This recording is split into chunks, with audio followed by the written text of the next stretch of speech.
Magandang umaga, Sabado, Enero 10, 2026. Sa isang iglap, liham ng pagtitipon ng mga agila noong Enero 10, 1937, 87 taon na ang nakakalilipas, linggo.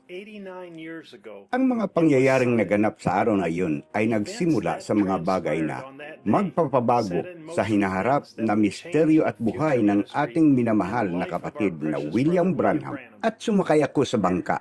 Sinubukan kong hilayin ang tali sa start na hindi ko ito ma-start at inabutan ako ng agos. Inilabas ako sa Market Street, tinangay ako sa ilog. Naroon ang tubig ng Ohio na humampas sa ibaba. Ang mga alon ay kasing taas ang gusali dito na humahampas ng ganong kalakas. At ako ay nakatayo sa banggang iyon na hinihila ang tali na iyon. Sinusubukang paandarin ang motor na iyon at ayaw itong umandar. Parang may naririnig akong nagsasabi, "Ngayon, nasaan ang tambak na basura na iyon?" Sinasabi ko sa iyo, kapatid, ang landas ng isang makasalanan ay mahirap. Huwag mong hiyaang tawagin kang basura ni Numan. Hindi. Hinila ko ang tali at ayaw itong umandar. At sinabi ko, "Oh, Diyos ko, ginawa ko ang mali.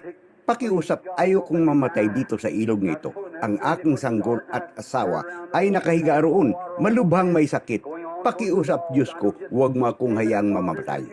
At hinihila ko ang tali at ayaw itong umandar at lumingon ako at ang bangka ay kalahati na lamang ang puno ng tubig. Halos noon patungo sa talon. Alam ko, 10 minuto na lang ay sobra na. Hinihila ko ulit. Naisip ko, "O Diyos ko, patawarin mo ako sa aking mga makasalanan." At hinila ko ulit. At nang hilain ko ng oras na iyon, tumigil ang motor.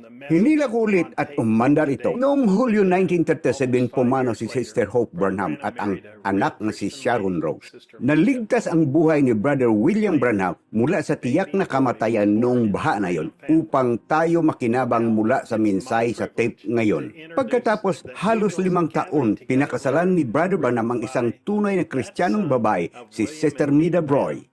Kalaunan isang sanggol na lalaki ang isinilang sa pamilyang Branham. Ngayon, pribilehiyo kong ipakilala ang liham ng pagtitipon ng mga agila na isinulat ng anak ni na William at Mida Branham sa ngalan ng Diyos na nagsasabi sa atin kung sino tayo at kung saan tayo pupunta. Ang pinakamamahal kong sinta. Mahal na mahal kita. Ikaw ay laman ng aking laman at buto ng aking buto. Bago ko pa manilikha ang mga bituin, ang buwan, ang aking buo, sang sinuko, nakita na kita at minahal kita noon. Alam kong ikaw ay bahagi ko, ang aking nag-iisa at tanging sinta, ikaw at ako ay iisa. Ang araw na aking pinanabika at hinihintay simula nang makita ka noon, ay sa wakas ay dumating na. Ngayon ay tinatawag kita at pinag-iisa kita mula sa silangan at kanluran, hilaga at timog sa pamagitan ng aking tinig. Ikaw ang aking mga iniisip, ang aking salita, ang aking nobya na nahayag. Matagal ko nang hinahangad na sabihin sa iyo ang lahat ng nasa aking puso. Kaya isinulat ko ito sa pamagitan ng aking mga propeta at iniingatan ito para sa iyo sa loob ng libong-libong taon. Marami ang nakabasa nito at naniwala dito sa loob ng maraming siglo. Ngunit maraming bagay ang aking inilihim hanggang na dumating ka. Ikaw lamang ang aking sasabihin. Nananabik silang malaman at marinig ang lahat ng mga kahahang bagay na ito na aking itinago. Ngunit gaya ng pinangako sa iyo, hinihintay at inilihim ko ang mga ito hanggang ngayon para lamang sa iyo, ang aking nag-iisa at tanging iisa. Ipinangako ko sa iyo na darating ako at ihayag muli ang aking sarili sa katawang tao upang masabi ko sa iyo at maihayag sa iyo ang lahat ng mga bagay na ito. Nais kong marinig mo ang aking tinig na direktang nagsalita sa iyo. Pinahiran ko ang marami pang iba ng aking banal na espiritu upang sabihin sa iyo ang aking pag-ibig. Ngunit tulad ng lagi kong ginagawa at hindi ako kailanman magbabago, pumili ako ng isang tao, ang aking anghel, ang aking propita, upang maging aking tinig, upang maisalita ko ang ganito ang sabi ng Panginoon sa iyo. Gusto kong sabihin sa iyo, hindi ka naligtas sa anumang tiyak na araw. Palagi kang naligtas. Naparito lang ako upang tubusin ka. Naligtas ka mula sa simula dahil mayroon kang buhay na walang hanggang sa simula pa lamang. Kaya Sa aking mga mata, lahat ng iyong mga kasalanan ay hindi ko man lang nakikita. Ang tanging naririnig ko ay ang iyong boses. Nakikita ko lang ang iyong representasyon. Kung gaano ko katagal hinangad na sabihin sa iyo, ang napakaraming bagay, ang aking puso ay nagbubukal sa pananabik. Kung gaano ko katagal hinangad ang ating hapunan sa kasal, ang ating 1,000 taong milenyo na magkasama upang sabihin sa iyo ng detalyado ang lahat tungkol sa ating hinaharap na tahanan na magkasama.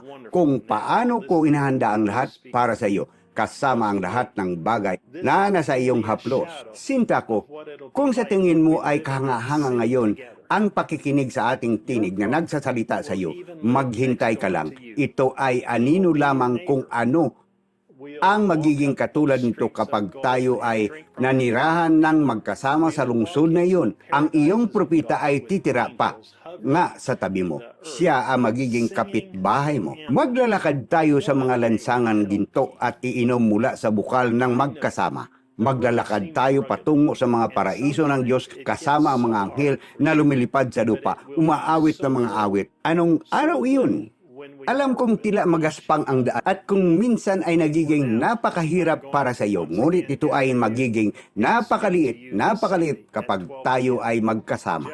Sa ngayon, muli ko kayong titipunin at kakausapin ngayong linggo ng alas 12 ng tanghali oras sa Jeffersonville at sasabihin ko sa inyo ang lahat tungkol sa ang magiging tahanan ng makalangit na nobyo at ng makalupang nobya. Hindi ako makapaghintay na makasama ka noon. Tandaan at huwag kalimutan, mahal na mahal kita.